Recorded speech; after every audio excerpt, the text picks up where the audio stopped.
Bonjour à tous et toutes et bienvenue au Good Morning Trading du 14 septembre 2018, un trader parle au trader.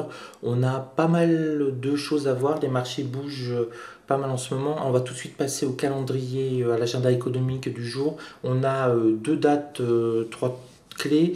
11 heures, la balance commerciale dans la zone euro, c'est important pour les traders actions et indices européens. 11 heures, ça peut pas mal bouger. Et puis aux États-Unis, bien entendu, 14h30, les ventes de détail, les prix import-export. Et à 15h15, la production industrielle du mois d'août. L'indice de confiance du Michigan, on laisse tomber, plus personne ne le regarde. Et 16h, les stocks des entreprises du mois de juillet qui peuvent être un petit peu suivis. Donc grosso modo, 11h, 14h30 surtout, 15h15 et 16h, il peut y avoir des petites ou grosses variations sur les marchés. C'est vraiment la zone à suivre. Personnellement, pour mon trading, donc après ma grosse claque mon 11 septembre, je m'en souviendrai. Je reprends petit à petit, très doucement le trading. Dans ma tête, je me suis dit, je reprends le trading à partir de lundi. Le 12, j'ai gagné 1500 euros. Hier, j'avais gagné 13 euros en 3 trades ou 4 trades de toute la journée. Et puis à 21h58, j'ai vu une opportunité sur le Dow Jones et je vais gagner 150 euros.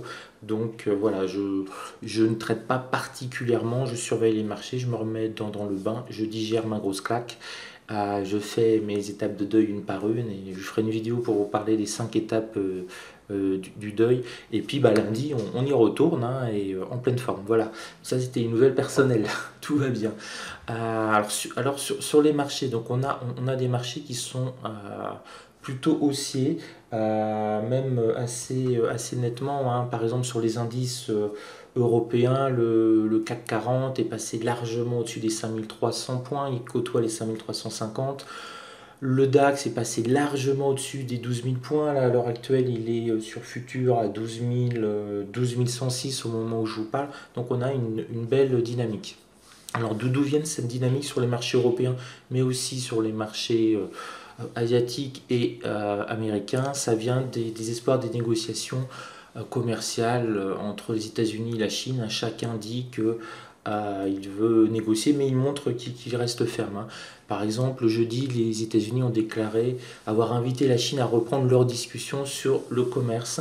Donc la conséquence, c'est que ça fait monter les marchés, parce que du coup, ça a éloigné la possibilité d'avoir de nouvelles taxes douanières hein, si on négocie. Voilà.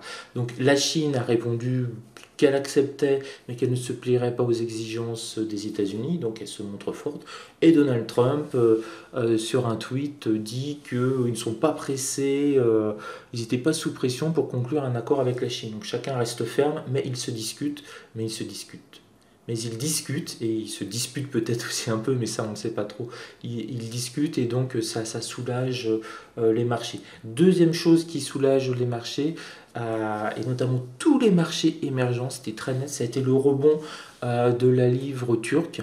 Effectivement, la livre turque a rebondi fortement puisque la banque centrale turque, pardon, c'est difficile à dire le matin, a relevé drastiquement ses taux.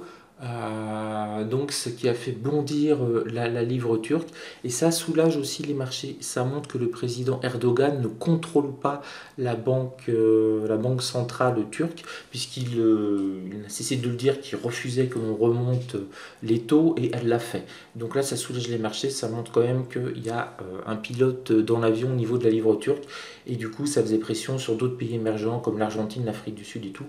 Ça a été un gros soulagement et tout le monde est content. On a eu ensuite cette nuit par contre des statistiques contrastées en Chine. Alors très bonne statistique que l'on a eue, c'est que la production industrielle et les ventes de détail étaient supérieures aux prévisions d'août. Donc ça c'est bon, ça veut dire que finalement la guerre commerciale n'a pas beaucoup d'effet, en tout cas sur les ventes en détail, sur la production industrielle, l'économie chinoise continue à tourner, ça veut dire que l'économie mondiale continue à tourner malgré cette guerre commerciale, mais on a un point négatif, c'est la faiblesse des records des dépenses d'investissement en Chine. Donc ça montre une chose, c'est que si l'économie tourne toujours bien, comme on a peu d'investissements, hein, comme les investissements ont faibli, ça veut dire que les investisseurs n'osent pas se lancer, c'est normal, en période d'incertitude, on n'a pas envie de prendre des risques, donc beaucoup de personnes sont dans l'attente, et c'est ce que je vous disais hier, quand il y aura une conclusion, un accord entre les États-Unis d'Amérique et la Chine, les deux géants mondiaux au niveau économique, avec l'Europe qui est normalement la première puissance économique au monde, mais bon, l'Europe, on n'en parle pas beaucoup à l'heure actuelle. Quand le numéro 2 et 3 on va dire, mondial en termes de poids économique se seront mis d'accord, ça va faire un véritable soulagement sur les marchés. Les indices risquent de monter très très très fortement et les investisseurs revenir rassurés, réinvestir en Chine, etc. Là, si les États-Unis mettent des taux énormes sur la Chine, c'est pas le moment, par exemple, d'ouvrir une nouvelle usine pour votre entreprise en Chine. Vous prenez un risque, d'autant plus si vous vendez aux États-Unis. Donc il vaut mieux attendre ou éventuellement penser ouvrir une usine ailleurs qu'en Chine, je ne sais pas, au Vietnam ou quelque chose comme cela. Donc voilà, c'est le seul point négatif qui nous montre quand même que ça crée des tensions et que les investisseurs sont frileux pour investir en Chine du fait de ce bras de fer. Et tant qu'on n'aura pas la conclusion, ça risque d'être comme cela. Voilà, on a fait à peu près le point sur le marché. On va regarder maintenant l'analyse technique. Alors sur le Nasdaq, on voit qu'il a réussi à passer le point pivot mensuel et qu'il est plutôt bien parti. À partir du moment où il est au-dessus des 7550, c'est vraiment un signe fort pour le Nasdaq. Et il monte tranquillement. Alors on a tous en tête le plus haut du mois précédent, quasiment 7700.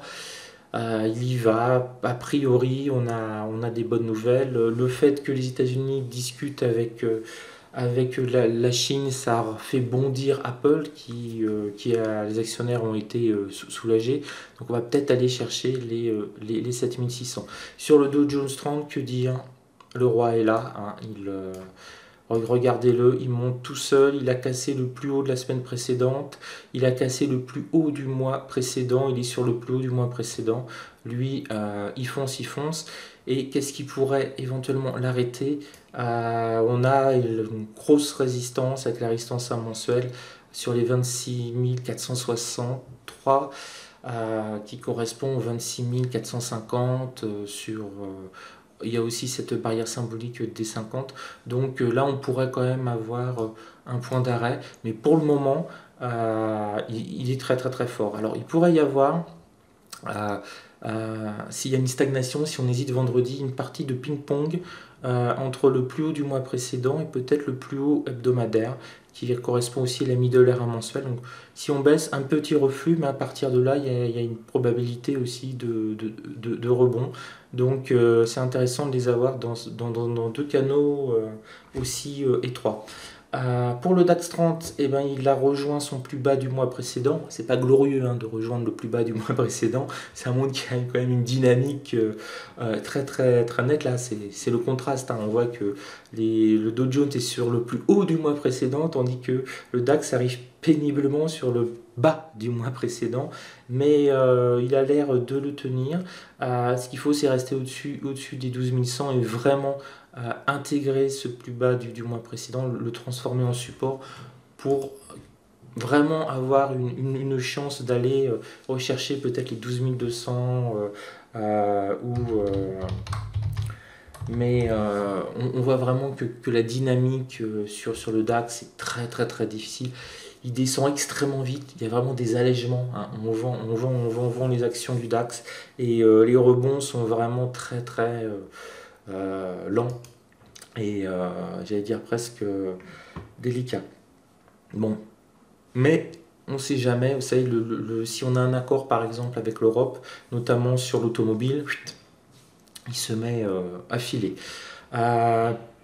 Plus beau résultat sur le CAC 40, là on passe au CAC 40, donc lui, son plus bas du mois précédent, il est ici, il a complètement explosé, dépassé, et il prend appui sur la middle S1 mensuelle à son tour, qui est légèrement au niveau des 5340, donc là, il a les 5350 à essayer d'atteindre, là au moment où je vous parle, il est quasiment dessus, 5340 c'est même 348 à peu près, 49 sur futur. Donc voilà, un indice européen qui se porte plutôt bien et qui a eu une belle dynamique. C'est quand même le CAC 40, il a finalement très peu baissé. Hein. Si on prend les plus bas du 15 août, il est quasiment resté sur les plus bas du 15 août, alors que est reparti largement, alors que le DAX sur ses plus bas du 15 août, il vient simplement de les récupérer. Il est encore même légèrement en dessous. Donc vraiment, on voit bien des dynamiques fort différentes selon les indices. Voilà, je vous souhaite une belle journée de trading. On se retrouve lundi pour le Good Morning Trading et puis le lancement des petites émissions de 5 à 15 minutes quotidiennes en économie, en histoire, en bourse, en trading, en psychologie. Il y aura un chaque semaine. Je vous annoncerai à l'avance le programme. Je suis encore en train d'y réfléchir. Il manque une émission, donc voilà. Quand je l'aurai trouvé, je vous en ferai part. Et puis on se tient au courant, passez un bon week-end, reposez-vous bien, et puis lundi, on déchire tout, on revient sur les marchés sans se précipiter, mais on trade bien. Sur ce, je vous souhaite une belle journée de trading et à très vite. Ciao à vous!